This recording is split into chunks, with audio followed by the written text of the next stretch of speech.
Bienvenue sur Africa 24 pour cette nouvelle édition de l'Africa Tonight. Au sommaire, vers un nouveau dialogue national en Mauritanie, la nomination d'un nouveau chef de file de l'opposition représente pour le pouvoir l'occasion d'amorcer de nouvelles discussions entre les forces politiques du pays.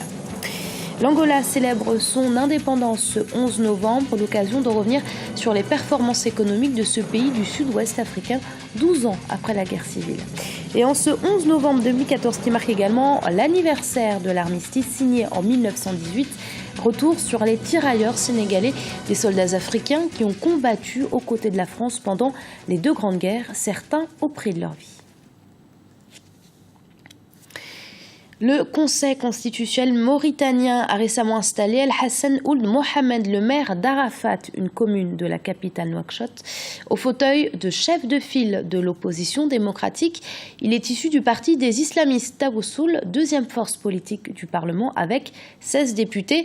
Un nouveau chef de l'opposition qui représente l'occasion d'amorcer un nouveau dialogue politique selon le parti au pouvoir, l'UPR. Reportage de notre correspondant Franck Noudofina. Après la mise en place d'un nouveau chef de file de l'opposition il y a quelques jours, l'Union pour la République, parti au pouvoir en Mauritanie, se dit prêt à un nouveau dialogue avec le reste de la classe politique. L'opposition mauritanienne a changé de main et est désormais dirigée par le parti islamiste Tawasoul du leader Djemil Ould Mansour. Pour le parti au pouvoir, c'est aujourd'hui l'occasion de relancer le dialogue que la classe politique a du mal à mettre en place depuis les élections législatives de 2013. En fait, la démocratie, c'est le dialogue. Donc nous, depuis longtemps, on a toujours appelé à un dialogue inclusif qui appelle toutes les parties, en fait, toutes les parties et tous les partis politiques à s'asseoir autour d'une table afin que nous définissions ensemble les enjeux qui sont en place actuellement, éventuellement pour trouver un dénominateur commun autour duquel on pourra en fait immuniser le pays. Donc le parti que je représente, l'Assemblée nationale, tous les partis politiques, en fait le parti l'UPR essentiellement dont je suis un élu, tend la main et a toujours tendu la main afin qu'il y ait un dialogue inclusif. La classe politique mauritanienne semble aujourd'hui amorcer un nouveau virage. Après les multiples divergences connues avant et à la suite de la présidentielle de juin 2014, les acteurs politiques de divers bords souhaitent aujourd'hui s'accorder afin d'avancer.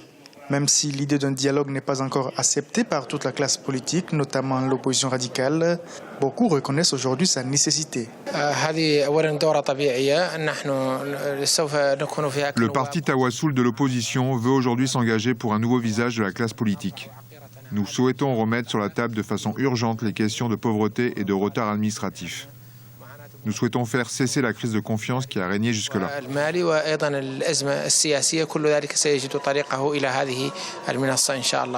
Désormais, c'est le maire de la commune d'Arafat, El-Hassan Ould Mohamed du parti Tawasoul, qui dirige l'opposition en Mauritanie.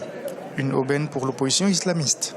Mais pour parvenir au dialogue tant attendu, une plus grande cohésion entre les différents partis de l'opposition s'impose aujourd'hui. L'Angola célèbre ce mardi 11 novembre 2014 le 39e anniversaire de son accession à la souveraineté nationale.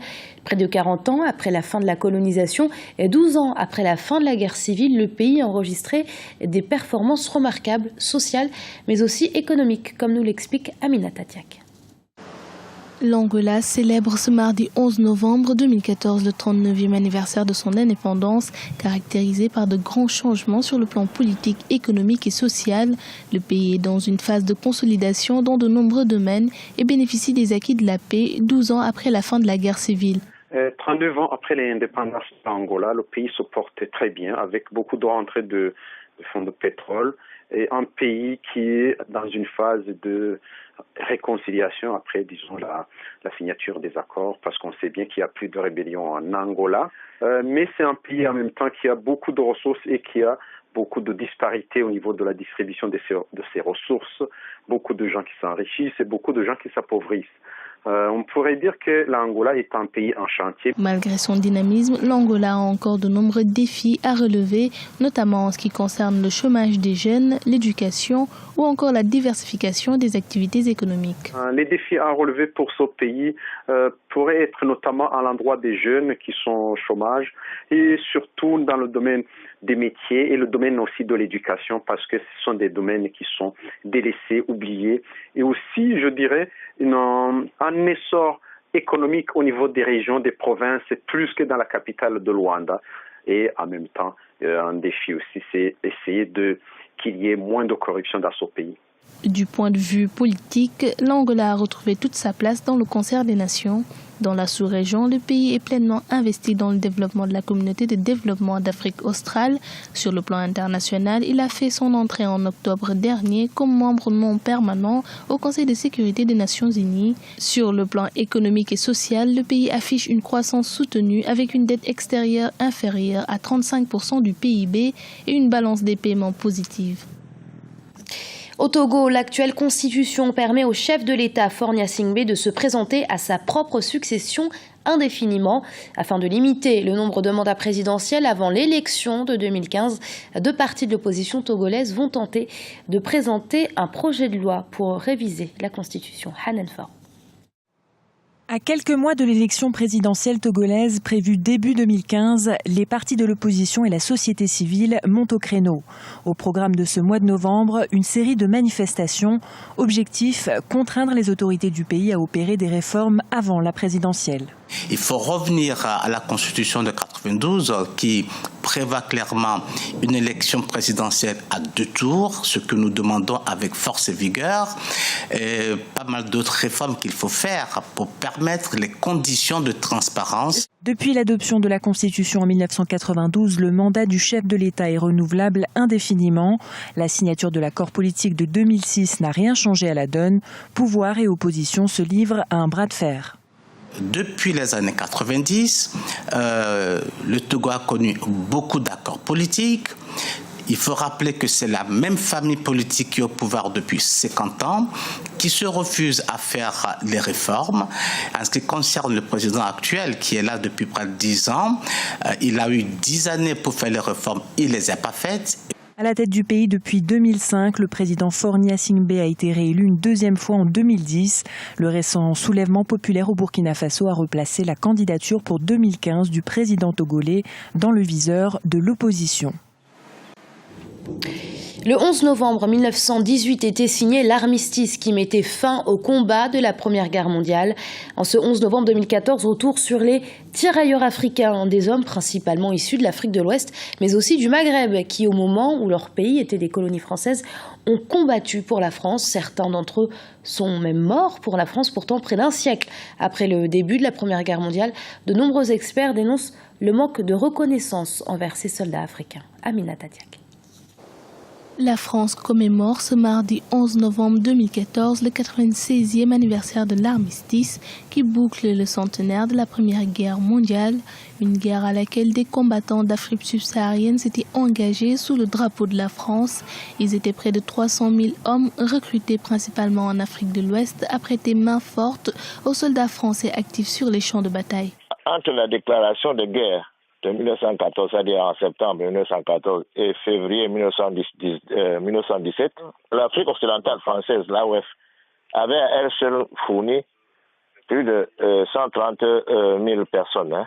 Clémenceau avait chargé Diagne d'un recrutement supplémentaire. Diagne avait réussi en 10 mois à recruter plus de 60 000 personnes supplémentaires. Les combattants africains, dits tirailleurs sénégalais, ont joué un rôle capital durant la Grande Guerre. Cependant, l'écrivain camerounais déplore le manque de reconnaissance envers ces hommes qui ont combattu fidèlement auprès des troupes françaises. La reconnaissance est toujours assez diffuse. Bon, bien sûr, dans quelques textes, on trouve la participation des Africains, on loue, on félicite.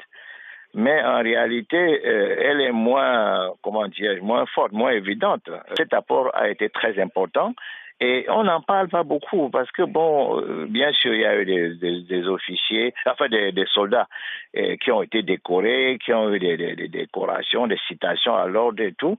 Mais quand on regarde dans l'histoire aujourd'hui, c'est une reconnaissance qui est assez, à mon avis, assez superficielle. À la fin de la Première Guerre mondiale, environ 72 000 combattants africains avaient perdu la vie et nombreux sont revenus blessés ou invalides. Un engagement en faveur de la France, pas souvent récompensé, en tout cas pas à sa juste mesure. Après la célébration le 20 octobre dernier à Ouagadougou du 20e anniversaire de sa création, l'Union économique et monétaire ouest-africaine tient depuis ce 11 novembre à Niamey, capitale nigérienne, sa revue annuelle des réformes politiques.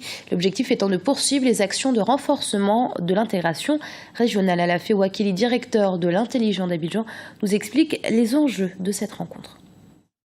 Ce genre de réunion est assez important. Ça intervient d'autant plus après les 20 ans de l'institution célébrée récemment à Ouagadougou et aussi à la suite des événements de Ouagadougou qui montrent bien que malgré les incertitudes qu'il peut y avoir sur le continent, malgré les transitions et les changements, il y a un fonds commun en termes de monnaie commune, en termes de politique commune, en termes d'ouverture des frontières, en termes d'économie qui sont liées les unes aux autres, de telle sorte que les changements de régime et les situations politiques sont de plus en plus impactants sur cette convergence, sur ce type de situation et cette union qui a été créée dans l'espace ouest-africain.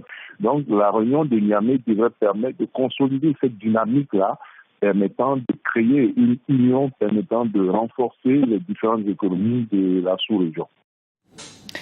Dans le reste de l'actualité, ouverture ce 11 novembre du Forum des champions de la croissance africaine à Dakar, la capitale sénégalaise. Un forum organisé conjointement par le cabinet de recrutement spécialisé AfriqueSearch, le Fonds de garantie africain et la banque panafricaine Ecobank. Les PME, les petites et moyennes entreprises, sont en effet un facteur essentiel au développement économique du continent. Ils sont donc à l'honneur de ce forum qui tend à leur trouver de nouveaux financements. Notre envoyée spéciale Marie-Angèle Touré est sur place. Je me trouve actuellement à l'hôtel King Fahd à Dakar au Sénégal où va se dérouler mardi et mercredi le forum des champions de la croissance africaine. Cet événement va réunir à peu près 300 patrons d'entreprises, de PME qui vont rencontrer une centaine de représentants d'institutions financières car oui, les PME sont à l'honneur, ces petites et moyennes entreprises qui contribuent de plus en plus au développement du continent africain. Et ce forum va donc permettre aux champions de demain de rencontrer donc les institutions financières et de faciliter ainsi un certain nombre de financements pour les projets à venir. Durant ces 2 journées, les dirigeants des PME africaines pourront bénéficier des meilleurs conseils prodigués par des experts. Et réunion d'urgence de la Confédération africaine de football ce mardi. La CAF a en effet annoncé que la CAN 2015 ne serait pas organisée au Maroc, qui avait demandé à 2 reprises le report de la compétition prévue le 17 janvier à Marrakech en raison de l'épidémie d'Ebola. Suite au refus du Royaume, la sélection marocaine ne pourra pas participer à la compétition. D'autres sanctions pourraient prochainement être décidées. Les dates, quant à elles, sont maintenues. Reste à trouver un nouveau pays hôte. Les candidatures seraient à l'étude. C'est une grosse trahison de la part du Maroc, du royaume chérifien. Je pèse bien mes mots, mais il faut le dire ainsi parce que un continent comme l'Afrique aujourd'hui, tout le travail qu'on fait pour valoriser ce continent-là et travailler sur son image et que on prend des engagements pour organiser une compétition et à la dernière minute, à 2-3 mois de la compétition, on refuse d'organiser cette compétition-là. À la base d'arguments autour d'Ebola qui ne tiennent pas. C'est tout simplement, moi, à mon avis, scandaleux et c'est une grosse trahison pour le continent africain de façon générale, mais sur le football africain de façon particulière. Maintenant, pour les conséquences pour le Maroc, c'est au niveau de l'image d'abord, parce que ils ont pris des engagements, ils n'ont pas pu les respecter. Et au niveau sportif aussi, c'est un désastre parce que ils sont sous le coup d'une sanction autant parce que toutes les compétitions de la CAF ils vont être sanctionnées au moins 4 ans. Et au-delà de ça aussi, il y a une grosse perte économique que le Maroc avait déjà engagée, que aussi toutes les fédérations africaines engagées dans les éliminatoires de la CAN sont déjà engagées à débourser. Et ce journal a été préparé par l'ensemble de la rédaction. Merci de votre fidélité. Dans un instant, une nouvelle édition de l'actualité sur Africa Bank.